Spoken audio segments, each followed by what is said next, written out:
പ്രിയമുള്ളവരെ, ഇന്ന് പേലത്തി വ്ളോഗ്സിലൂടെ ഞാൻ നിങ്ങളിലേക്ക് എത്തിക്കുന്നത്, ഞാൻ മുമ്പേ നിങ്ങളിലേക്ക് സൂചന തന്നിരുന്നു, 1-2 വീഡിയോ നിങ്ങളിലേക്ക് എത്തിക്കുകയും ചെയ്തിരുന്നു. പൊന്നാനിയുടെ ചരിത്ര വഴികളിലൂടെയുള്ള ഒരു സഞ്ചാരമാണ് ഉദ്ദേശിക്കുന്നത്. എന്തായാലും ഇതിൻ്റെ മുന്നോടിയായിട്ട് ഞാൻ മാഷെ നിങ്ങൾക്ക് പരിചയപ്പെടുത്തിയത് ടി വി അബ്ദുറഹിമാൻ കുട്ടി മാഷ്.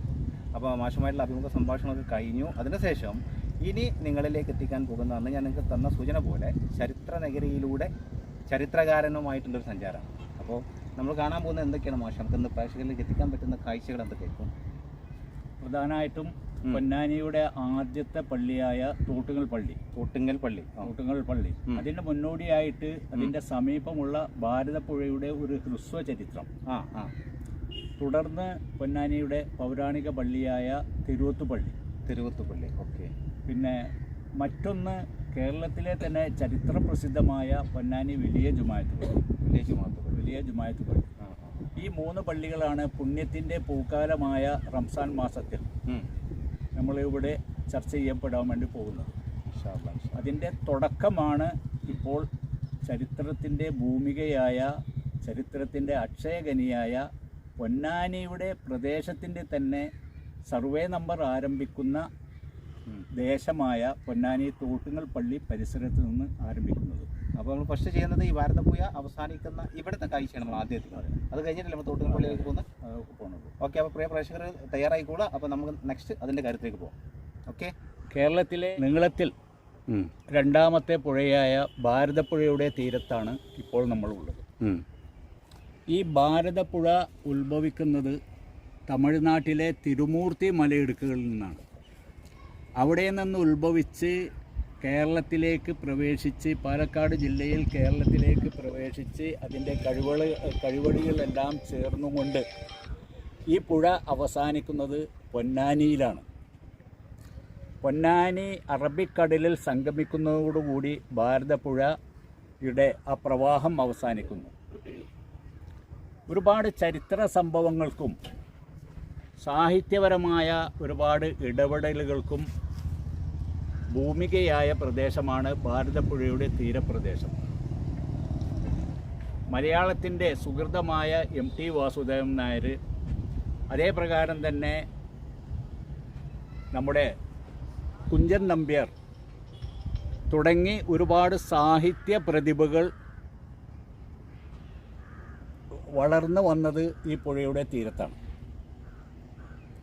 മാത്രമല്ല ഒരുപാട് മഹാകവികളും, പ്രധാനമായിട്ടും നമ്മുടെ P. കുഞ്ഞിരാമൻ നായർ ഈ പുഴയുടെ തീരത്താണ്. ധാരാളം സിനിമകൾക്കും അതേ പ്രകാരം തന്നെ പാട്ടുകൾക്കുമെല്ലാം പ്രചോദനമായ ഒരു പ്രദേശമാണ് ഭാരതപ്പുഴ. ഒരു കാലത്ത് ഈ പുഴ ജലസമ്പന്നമായിരുന്ന കാലത്ത് തമിഴ്നാട്ടിൽ നിന്നുള്ള ചരക്കുകൾ കെട്ടുവള്ളങ്ങളിലൂടെയും വഞ്ചികളിലൂടെയും മരങ്ങളെല്ലാം തുരപ്പ് കെട്ടി ഈ പുഴയിലൂടെ പ്രവഹിച്ച് പൊന്നാനിയിലെത്തി പൊന്നാനിയിൽ നിന്ന് കയറ്റുമതി ചെയ്തു പോയിരുന്നു.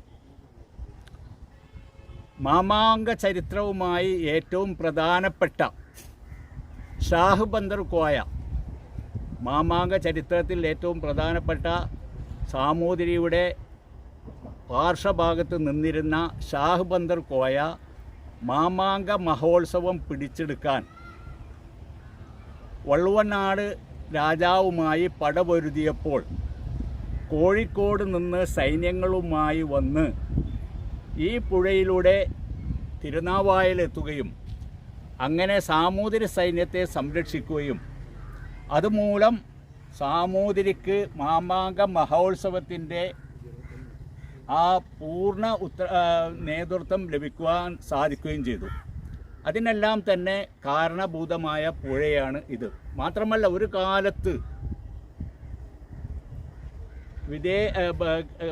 ഇന്ത്യയുടെ വിവിധ പ്രദേശങ്ങളിൽ നിന്ന് കുതിരകളെ വാഴക്കപ്പൽ മുഖേന പൊന്നാനിയിൽ എത്തിക്കുകയും അവിടെ നിന്ന് വലിയ വഞ്ചികളിലൂടെ കൊണ്ടുപോയി തൃത്താലക്ക് മറുഭാഗത്ത് കുളമുക്ക് ചന്തയിൽ വിൽക്കപ്പെടുകയും അവിടെ നിന്ന് ആ കുതിരകളെ കയറ്റുമതി ചെയ്യപ്പെടുകയും ചെയ്തിട്ടുണ്ട് എന്ന് കേരളത്തിലെ ചരിത്ര ഗുരുവായ ഡോക്ടർ MGS നാരായണൻ സാറ് രേഖപ്പെടുത്തിയിട്ടുണ്ട്.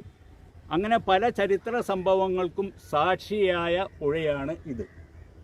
ഈ പുഴയുടെ തീരത്ത് ഉള്ള പള്ളിക്കടവത്തിന് സമീപമാണ് നമ്മുടെ പൊന്നാനിയിലെ ആദ്യത്തെ പള്ളിയായ തോട്ടുങ്ങൽ പള്ളി സ്ഥിതി ചെയ്യുന്നത്.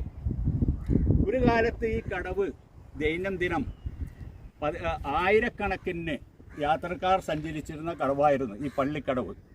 ഭാരതപ്പുഴയിൽ തന്നെ ഏറ്റവും വീതി കൂടിയ കടവായിരുന്നു ഈ കടവ്. 1-2 ദുരന്തങ്ങൾ സംഭവിച്ചിട്ടുണ്ട്. പൊന്നാനി MES കോളേജ് വിട്ട കുട്ടികളുമായി ഒരു പ്രാവശ്യം യാത്ര ചെയ്യുന്ന അവസരത്തിൽ വലിയൊരു തോണി അപകടം ഇവിടെ ഉണ്ടായിട്ടുണ്ട്. ഏകദേശം 5-6 ജീവനുകൾ പൊലിഞ്ഞിട്ടുണ്ട്. അങ്ങനെയുള്ള ദുരന്തങ്ങളും നടന്നിട്ടുണ്ട്. അങ്ങനെയുള്ള ഏറ്റവും വീതി കൂടിയ കടവത്താണ് നമ്മളിപ്പോൾ നിൽക്കുന്നത്. ഇതിൻ്റെ മറുഭാഗത്താണ് വെട്ടത്തുനാട്, അതായത് ഇന്നത്തെ തിരൂർ പട്ടണം ഉൾപ്പെടുന്ന വെട്ടത്തുനാട് ഇതിൻ്റെ മറുകരയിലാണ്.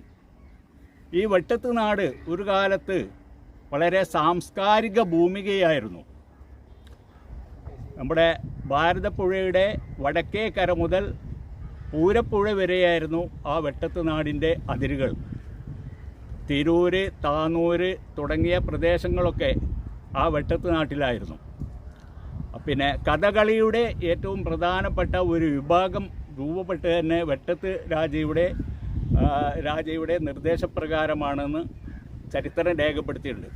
അങ്ങനെ പല ചരിത്രങ്ങൾക്കും സാക്ഷിയായ പ്രദേശമാണ് പൊന്നാനിയുടെ ഭാരതപ്പുഴ. കേരളത്തിലെ ഏറ്റവും വലിയ നദിയായ പേരാറ് കഴിഞ്ഞാൽ വലിയ പുഴയാണ് ഭാരതപ്പുഴ. ഈ ഭാരതപ്പുഴക്ക് പേരാറ്, കൗണാറ്, നിള എന്നൊക്കെ മറ്റു പേരുകളുണ്ട്. അങ്ങനെയുള്ള ഒരു പ്രദേശത്ത് നിന്നാണ് നമ്മുടെ പൊന്നാനിയുടെ ചരിത്രം ആരംഭിക്കുന്നത്. സന്തോഷം തോന്നുന്നു. അപ്പോൾ ഇവിടെ മുതൽ നമ്മൾ സ്റ്റാർട്ട് ചെയ്യണം. ആദ്യത്തെ കാഴ്ച പ്രേക്ഷകരിലേക്ക് എത്തിക്കാനുള്ളത് ഇതൊക്കെയായിരുന്നു. അടുത്തതായിട്ട് നമ്മൾ കാണാൻ പോകുന്നത് തോട്ടുങ്ങൽ പള്ളി. അപ്പോൾ തോട്ടുങ്ങൽ ആദ്യത്തെ പള്ളിയായ തോട്ടുങ്ങൽ പള്ളി, പൊന്നാനിയുടെ ആദ്യത്തെ പള്ളിയായ തോട്ടുങ്ങൽ പള്ളിയിൽ നിന്ന് ആ പള്ളിയിലേക്കുള്ള കാഴ്ചകളിലേക്കാണ് മാന്യപ്രേക്ഷകരുടെ ശ്രദ്ധയെ ഇനി നമ്മൾ ക്ഷണിക്കാൻ പോകുന്നത്.